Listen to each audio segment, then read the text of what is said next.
Hello friends, नमस्कार। मो नुआ चैनल को आपण माननको स्वागत।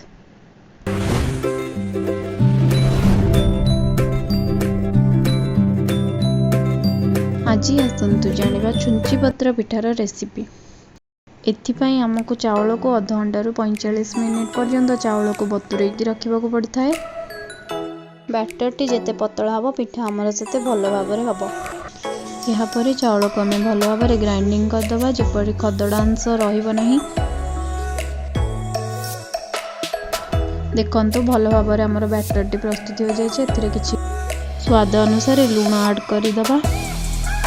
यापर पूर पर मुझे नड़िया कोरा नहीं किसी चीनी ऐड करवा एवं गुजराती गोलमरीच गुंड ऐड करवा। आपण मानक मोर गोटे छोट टिप्स, यही बैटर प्रस्तुत करने संगे संगे आमको पिठा करने को पड़ता है, ना चाउलटा रहिले मोटा हो जाए और पिठाटा भल हुए ना। देखो यही प्रोसेस रे आमर पिठा हुए। डंकी साहाय्य कले पिठा मोटा हो जाए, से भल लगे ना। मन रखु पिठा करने टाइम आमर गैस रो फ्लेम सब बेले मीडियम रखा पड़ता है।